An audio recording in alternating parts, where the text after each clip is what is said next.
Software transparency is no longer optional. It's the backbone of modern cybersecurity. But here's where things get interesting. The U.S. Cybersecurity and Infrastructure Security Agency, CISA, is inviting public input on its newly revised guidance for the essential components of a software bill of materials, SBOM.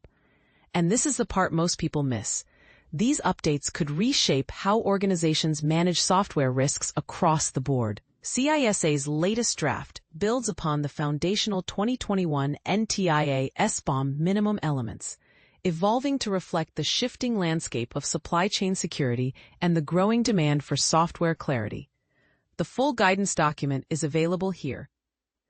www.cisa.gov/25508-2025/SBOM minimum elements. And it's packed with insights aimed at helping organizations better understand and mitigate software-related vulnerabilities. So what exactly is an SBOM? Think of it as a detailed ingredient list for software, an inventory that outlines every component within an application. This transparency empowers organizations to spot potential weaknesses, assess risks, and make smarter decisions about the software they use. CISA emphasizes that as SBOM adoption spreads across industries, the need for formats that machines can easily process has become critical. These formats enable scalable implementation and seamless integration into broader cybersecurity strategies. The updated guidance breaks down the minimum SBOM elements into 3 key categories. 1. Data fields. These are the core details about each software component. They include SBOM author, software producer, component name and version, unique software identifiers, component hash, licensing information, dependency relationships, tool used to generate the SBOM, timestamp and generation context. These fields help organizations trace components throughout the software supply chain and link them to external data sources like vulnerability databases. 2. Automation support.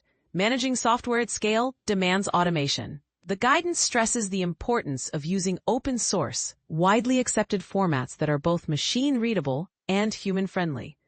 2 leading formats, SPDX and CycloneDX, are highlighted for their compatibility and ease of use. 3. Practices and processes. This section dives into how SBOMs should be woven into the software development lifecycle. Organizations are encouraged to explicitly address SBOM requirements in policies, contracts, and agreements. Key considerations include how often SBOMs are generated, the scope of coverage, handling unknown dependencies, distribution and delivery methods, updating SBOM data over time. But here's where it gets controversial.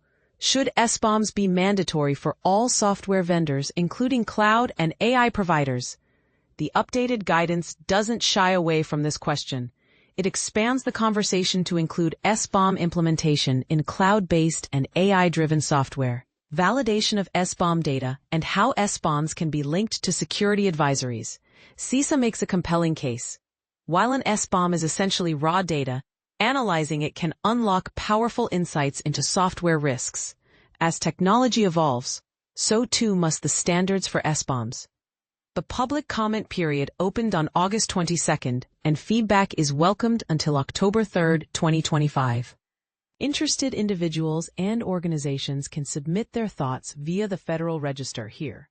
www.federalregister.gov/documents/2025/8/2000/4747. Request for comment on 2025 minimum elements for a software bill of materials. Now let's stir the pot a bit. Do you believe SBOM should be a legal requirement for all software vendors? Or does that risk stifling innovation and overburdening smaller developers? Drop your thoughts in the comments. Whether you agree, disagree, or have a completely different take, your voice matters in shaping the future of cybersecurity.